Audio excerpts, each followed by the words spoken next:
ഇദ്ദേഹം സ്ട്രോക്ക് ബാധിച്ച് രണ്ട് സൈഡും തളർന്നു പോയ ഒരാളാ ഈ ഒരു മനുഷ്യൻ, ഈ നിൽക്കുന്ന മനുഷ്യൻ. സ്ട്രോക്ക് ബാധിച്ച് തൂതലായിട്ട് സ്ഥലം ആനമങ്ങാട്, വെള്ളായ ആനമങ്ങാടുള്ള ആളാണ്. രണ്ടു ഭാഗം സ്ട്രോക്ക് വന്ന് തളർന്നു പോയി എൻ്റെ അടുത്ത് വന്ന മനുഷ്യനാണ്. ഇന്നീ മനുഷ്യൻ സ്ട്രോക്ക് വന്ന ആളെന്ന് ആരും പറയില്ല. പണിക്കുള്ളപ്പോ മകന്റെ കൂടെ പണിയെടുക്കുന്നത് മകൻ പറഞ്ഞിട്ട് വന്നാ വർഷപ്പണി നല്ല ഇൻഡസ്ട്രിയൽ വർക്കാനാണ്. അദ്ദേഹം തൊഴിലെടുത്ത് ജീവിക്കുക. അപ്പൊ അതെല്ലാം റബ്ബിന്റെ കഥയാണ്. അള്ളാഹു അദ്ദേഹത്തിന് ഷിഫ നൽകണം നമ്മുടെ തീരുമാനിച്ച് ഷിഫ നൽകിയത് തന്നെയാണ്. എന്നാ പറയാ എല്ലാവരും രോഗം ഷിഫയാവണമെന്നൊന്നുമില്ല. കുറച്ചെല്ലാം റബ്ബിന്റെ കഥായുമാണ്. നമുക്ക് നെയ്യത്ത് വേണം, ഷിഫയാകും എന്നുള്ളൊരു പ്രതീക്ഷ നമുക്കും വേണം. എല്ലാവരും പോകണമെന്ന് ഞാനെ പോയി നോക്കട്ടെ എന്നുള്ള മനോഭാവത്തിൽ വന്നാൽ പർവ്വത്താവിലൊന്നും ആ ഒരു മനോഭാവം നമ്മൾ മാറ്റിവെക്കുക. ഒരു ടിപ്സ് ഞാൻ പറഞ്ഞത് എല്ലാവർക്കും, സ്ട്രോക്ക് പേഷ്യൻസ് മാത്രമല്ല, ഷുഗർ, കൊളസ്ട്രോള്, ഷുഗറുമായി ബന്ധപ്പെട്ടുകൊണ്ട് നാഡിഞരമ്പുകൾക്കുണ്ടാവുന്ന തളർച്ച, നാഡിഞരമ്പുകൾക്കുണ്ടാവുന്ന വേദന, ക്യാൻസറിന്റെ വൈറസുകളെ പോലും തടയാൻ കഴിയുന്ന ടിപ്സാണ്. വളരെ സിമ്പിളുമാണ്. കറിവേപ്പില നമുക്ക് എല്ലാവർക്കും അറിയാം, എല്ലാവരും ഉപേക്ഷിക്കുന്ന സാധനം കറിവേപ്പില.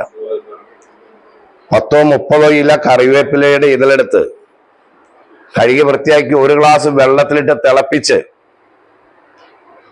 നല്ലപോലെ വെട്ടി തിളച്ച ശേഷം വെള്ളം ഇറക്കി വെക്കുക.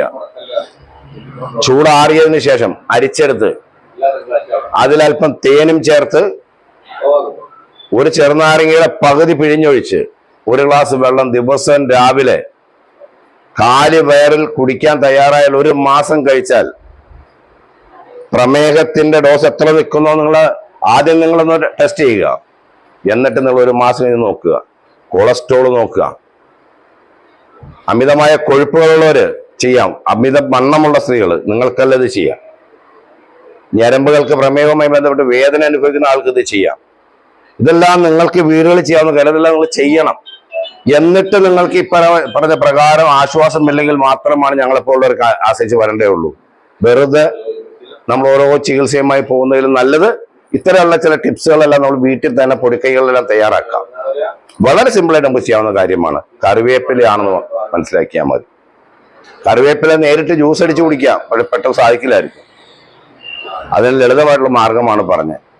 ഒരു കാരണവശാലും ഈ വെള്ളം തിളച്ചതിന് ശേഷം ചൂടുവെള്ളത്തിലേക്ക് തേൻ ഒഴിക്കാൻ പാടില്ല. ചൂടുവെള്ളത്തിൽ തേൻ ഒഴിക്കുമ്പോൾ അത് വേറെ ദോഷം വരും, വിഷാംശമായി മാറും. അതുകൂടി മനസ്സിലാക്കണം. ചൂടാറിയിട്ടേ തേൻ ഒഴിച്ച് ചെറുനാരങ്ങ പിഴിയാൻ പാടുള്ളൂ. ഇത് പ്രത്യേകം ശ്രദ്ധിക്കേണ്ട കാര്യമാണ്. ഒരിക്കലും ചൂടുവെള്ളത്തിൽ തേൻ ഒഴിക്കാൻ പാടില്ല. ഇത് പ്രകൃതിയുടെ ഇതാണ്. ഇത് മനസ്സിലാക്കാൻ നിങ്ങൾക്ക് ചെയ്യാവുന്ന കാര്യമാണ്. അൽഹംദുലില്ലാ ഏതെങ്കിലും വിധേന ചില ആളുകൾ അല്പം താമസം വന്നാലും എല്ലാവരും ഞാൻ നോക്കിയിട്ടേ വിടുള്ളൂ. കഴിവതും ആളുകളുടെ രോഗം ഷിഫയാകുമെന്നുള്ള നെയ്യത്ത് വെച്ചും അത് മാറണം എന്നുള്ള നെയ്യത്ത് വെച്ചിട്ടാണ് ഞങ്ങൾ പരിശോധിക്കുന്നത്. ആരും ടോക്കൺ ഫീസ് ചാർജ് ഒന്നും വാങ്ങാറില്ല. ആകെ നമ്മളിവിടെ വല്ല മരുന്ന് കൊടുക്കുന്നുണ്ടെങ്കിൽ തൈലം നിങ്ങൾക്ക് ആവശ്യമുണ്ടെങ്കിൽ ആ തൈലത്തിന്റെ പൈസ മാത്രം കൊടുക്കുക. ഒരു ഗ്യാരണ്ടിയോടും പറയാം, ശ്രദ്ധിച്ചു വീടെടുക്കുന്നുണ്ടല്ലോ അല്ലേ, പറയാം. എന്റെ വേദനയ്ക്കായി ഞാൻ നിങ്ങൾക്ക് നൽകുന്ന തൈലം, ആ തൈലം നിങ്ങൾ ഉപയോഗിച്ച് 2 ദിവസം, അതായത് 24-48 മണിക്കൂറിനുള്ളിലെങ്കിലും നിങ്ങൾക്ക് ആ വേദനയ്ക്ക് ഒരു ആശ്വാസം കിട്ടിയില്ലെങ്കിൽ ആ സാധനം ഇവിടെ കൊണ്ടുവന്ന് പൈസ തിരിച്ചു മേടിച്ചുകൊണ്ടാവും. ഒരു നഷ്ടവും നിങ്ങൾക്ക് വരാനില്ല. 48 മണിക്കൂർ വരെ നിങ്ങൾ ശ്രദ്ധിച്ചാൽ മതി വേദനയ്ക്ക് ആശ്വാസം ഉണ്ടോ ഇല്ലയോ എന്നുള്ളത്. തൈലം തേക്കുന്ന ആളുകൾ ഒരാളും ചൂട് കൊടുക്കുകയോ ആവി പിടിപ്പിക്കുകയോ ഒന്നും ചെയ്യാൻ പാടില്ല. അങ്ങനെ വന്നാൽ വേദന കൂടുകയും ചെയ്യും. ഈ ഒരു കാര്യം ശ്രദ്ധിച്ച് കൃത്യമായി തൈലം നിങ്ങൾ പറയുന്ന പ്രകാരം, ശക്തമായ വേദനയുള്ളവർ ഒരു ദിവസത്തിൽ രാവിലെ 7 മണി മുതൽ രാത്രി 10 മണി വരെയുള്ള സമയത്തിനുള്ളിൽ 2.5 മണിക്കൂർ ഇടവിട്ട് 6 നേരമെങ്കിലും തൈലം തേച്ച് കൊടുക്കേണ്ടതാണ്. എന്നിട്ട് നിങ്ങൾക്ക് വേദന മാറുന്നില്ല എങ്കിൽ ആ സാധനം തിരികെ കുറച്ച് കാശ് വാങ്ങിച്ചോളൂ. നിങ്ങൾക്ക് നഷ്ടമൊന്നും വരുന്നില്ല, ഫീസും വാങ്ങുന്നില്ല. അപ്പൊ നിങ്ങൾക്ക് നഷ്ടങ്ങളില്ലാത്തൊരു കച്ചവടമാണ് ഇവിടെ. അപ്പൊ അതുകൊണ്ട് അതനുസൃതമായിട്ട് എല്ലാവരും പ്രവർത്തിക്കുക. ഇൻഷാ അല്ലാഹ് എല്ലാവരും ദുആ ചെയ്യണം. നമ്മുടെ സ്ഥാപനം മാറിയതാണ്. ഹയറിന് വേണ്ടി ആരും ദുആ ചെയ്യണ്ട. കാരണം ഇത് ചികിത്സാലയമാണ്. ഹയറിന് വേണ്ടി ഞാനും ദുആ ചെയ്ത് എന്റെ സ്ഥാപനം ഉന്നതിയിലെത്തിക്കണമെന്ന് പറഞ്ഞാൽ രോഗികളുടെ എണ്ണം കൂട്ടുകയെന്ന് അതിന്റെ അർത്ഥം. രാജ്യത്ത് രോഗികൾ ഉണ്ടാവുന്നതാണ് എൻ്റെ അർത്ഥം. രോഗികൾ ഇല്ലാതിരിക്കാൻ ഞാൻ പറഞ്ഞത്. നിങ്ങൾ ദുആ ചെയ്യേണ്ടത് അൽഹംദുലില്ലാ ആഫിയത്തുള്ള ദീർഘായുസിനോട് ദുആ ചെയ്താൽ മതിയിരിക്കും. ആഫിയത്തിനും ദീർഘായുസിനും ദുആ ചെയ്യുക.